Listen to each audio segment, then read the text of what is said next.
Ce samedi 12 août, TF1 proposait le match de préparation à la Coupe du monde de rugby entre la France et l'Écosse. Une rencontre qui n'a pas vraiment plu à tous les téléspectateurs, comme certains l'ont fait savoir sur les réseaux sociaux.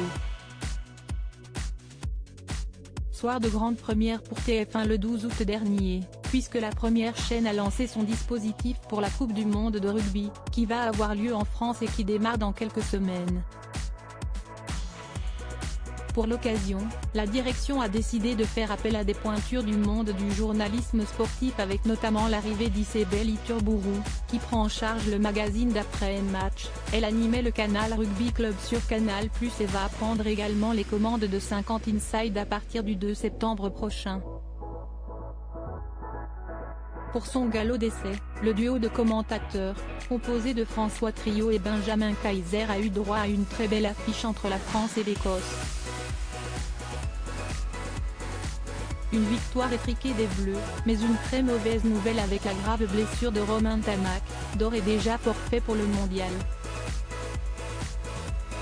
Une équipe de choc renforcée par l'expertise de Christian Califano, véritable légende du 15 de France, dont il a porté le maillot à 72 reprises dans sa carrière. Un casting 5 étoiles, mais qui n'a pas vraiment convaincu les téléspectateurs, si l'on en juge par les messages laissés sur les réseaux sociaux. Pour beaucoup, la formule TF1 ne fonctionne pas, entre les nombreuses pubs et des analyses surtout axées pour plaire au plus grand nombre et notamment aux novices du rugby. Lorsqu'un des commentateurs tente une comparaison avec le monde du football, cela ne passe pas vraiment auprès des fins connaisseurs. Antoine Dupont, le Mbappé du rugby.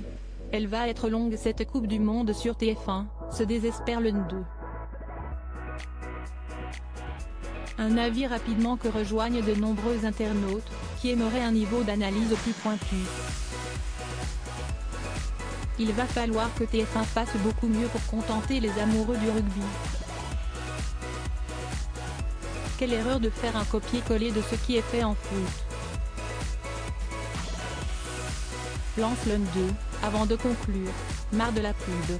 D'ordinaire, le rugby est plutôt une spécialité de France Télévisions et certains semblent d'ailleurs nostalgiques de cette époque pas si lointaine.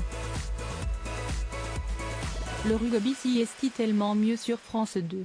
TF1 qui prend les droits juste par intérêt, se lamente un internaute, tandis qu'un autre regrette le duo de commentateurs habituels, Mathieu Lartaud et Dimitri Ashvili me manque déjà.